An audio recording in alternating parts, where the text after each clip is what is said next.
Համեցեք, պարոն Խաչատրյան։ Սիրելի հայրենակիցներ, իշխանությունները խոսում են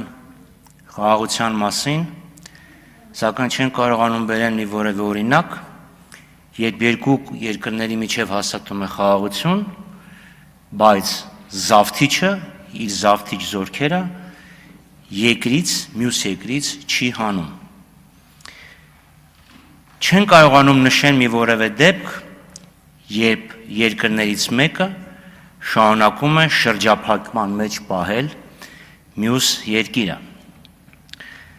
Հիմա կասեն, օգոստոսի 8-ին ստորագրվեց մի պատմական երկկողմ հռչակագիր, որով վերջ է դրվում Հայաստանի շուրջ 30 տարվա շրջափակմանը։ Իսկ այս տարի արդեն հունվարի 14-ին այդ շրջափակումը վերջ դնելու մանրամասները հաստատվեցին եւ համաձայնեցվեցին։ Խոսքը թրիփի մասին է։ Նա մեզ մուլտիմոդալ տրանսպորտային անցում։ Իդեպ մինչև այս հայտարարությունը, երբ անոնսը գնում էր հայտարարությունը, որ պետք է կողմերը հանդիպեն, ամերիկյան կողմը դարձյալ միջանցք բառներ օգտագործել, բայց ես հələ դեռ միջանցք բառը չեմ օգտագործի։ Հիմա նայում ես տեքստը եւ փորձում ես հասկանալ։ Լավ, իսկ ստեղ շրջափակումը որտեղ եք տեսնում։ Հայաստանն Ադրբեջանին տալիս է մուլտիմոդալ անցում։ Ճանապարհ, երկաթուղի, գազամուղ, նավթամուղ, երկաթգիծ, ներողություն, ուրեմն էլեկտրական հոսանքի գծեր, կապի մալուխ, իսկ Հայաստանը ինչ է ստանում։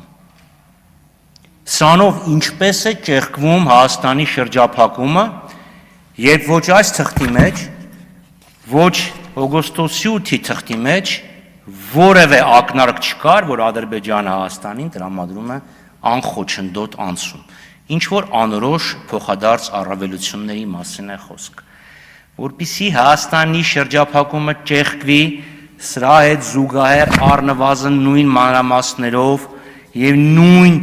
խոստումներով Ադրբեջանը պետք է խոստանար Հայաստանին առնվազն Նախիջևանի միջով տրամադրել անխոչնդոտ ոչ միայն անցում, այլ նաև գազամուղ, նավթամուղ եւ այլն։ Չկա տենց բան։ Ավելին ասեմ, կան ռիսկեր։ Եթե կա Թբիլիսի, Բաքու-Թբիլիսի Ջեյհան նավթամուղը, Բաքու-Թբիլիսի Էրզրում գազամուղը, այս նոր նավթամուղը եւ գազամուղը ինչի համար է արվում։ Կա դրա պատասխանը։ Կասկածային է, որ սա կլինի այն քայլը, որ հետո Ադրբեջանը եւ Հայաստանը ունենան մեկ ընդհանուր էներգետիկ համակարգ եւ նոր կախվածություն, կես րոպե, նոր կախվածություն։ Պարոն Խաչատրյան, չի կարելի կես րոպե, որովհետեւ 3 րոպե է ամբողջ ելույթը։ Հայկ Մամիջանյան։